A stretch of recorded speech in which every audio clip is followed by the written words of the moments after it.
Hi guys, it's Trudy here and it's Thursday's crystal question and answer. So this is about the fourth time that I'm going to record this video and hopefully this one works. So it's pre-recorded tonight. I'm really sorry I'm not live with you all. I've just decided that there's going to be a couple of nights that I do need to step back from live videos and instead there'll be pre-recorded videos in their place. So I was asked to cover saging tonight and this is sage, okay? This is called Californian white sage. And saging comes from the Native American shamanism tradition of cleansing your space with sage to remove any negative energies that may be there. And when I say negative energies, I'm not necessarily talking about spirit energy or the energy of people who passed on.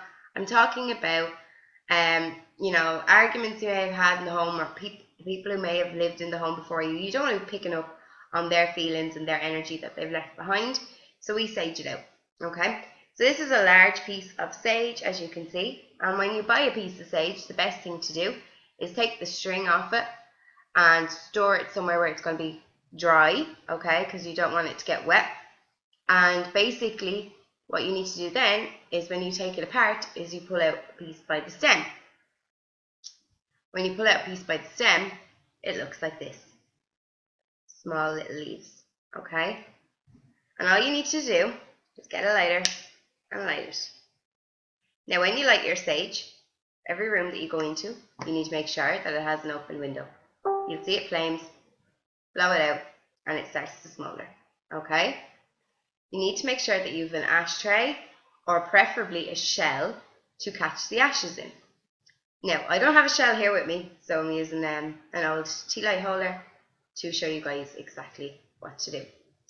You just need to bring the smoke around your area, and you need to say things like, angels, I ask that you come in and you cleanse this space of any negative energy or anything that may upset me or my family. I like to say things like, may the people who enter this home enter in love and light and leave on the same vibration. I ask for positive things. May this home be filled with happiness, with love, with joy, with optimism, whatever it may be. I'll say it while I'm going around with the smoke. Now, as you guys can see, it goes out quite quickly. So you're going to need to bring the lighter around with you as well. Excuse me, frog in my throat today. And just make sure that it is smoking, because it's the smoke that you want. Now, the Native Americans have a tradition that they believe that you should never ever fan the smoke. Okay? So in order to fan the smoke, you should use a feather. I have this thing, but you can just get regular feathers, and you can direct the smoke then in whatever direction you want it to go. Okay? So why is that important to use a feather? Negative energy tends to hang around in corners and under shelves and stuff like that. So corners, obviously, the four corners of your room generally, and also like you want to get the smoke to go right up, so you just fan the smoke up into the corners and then under your shelves and stuff like that. Like I said, make sure you have a window open in each room. I like to play some happy music while I'm doing it because I really feel that aids the vibration in the house. It really does help to lift it. And basically, that is how you sage. When you're done, any ashes you've collected,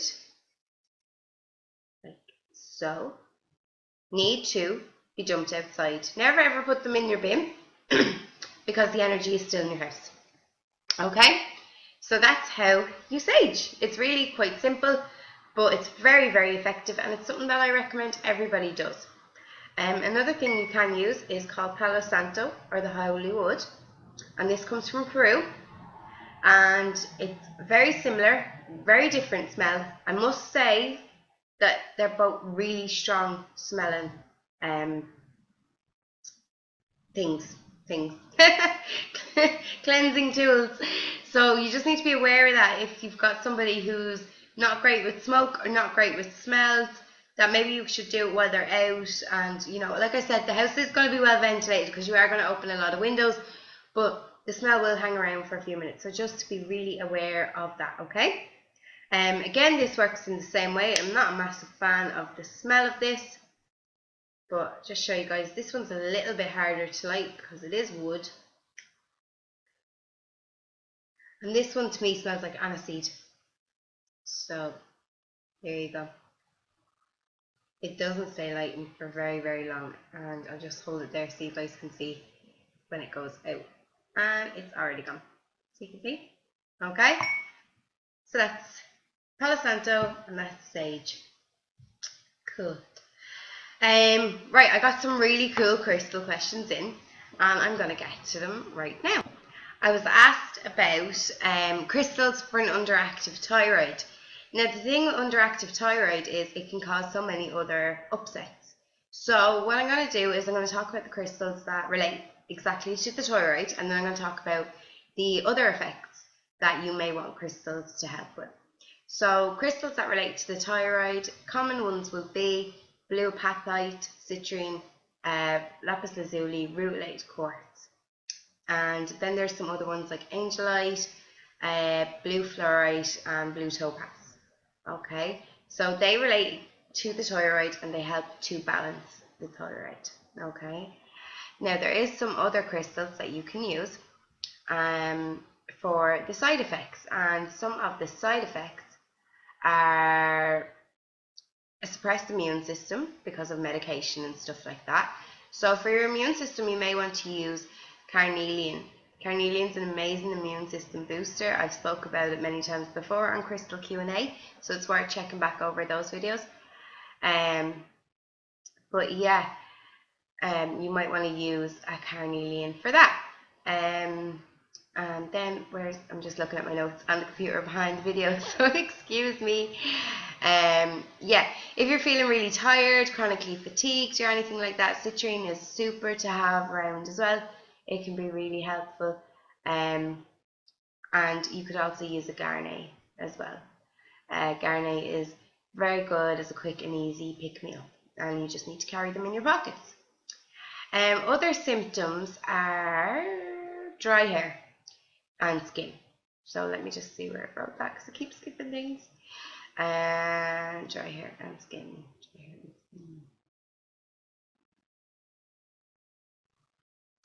Yeah, green aventurine is really useful for treating the dry skin. And crystals like stilbite or rainbow fluorite or pink calcite are also really good for returning skin and hair to its normal healthy appearance.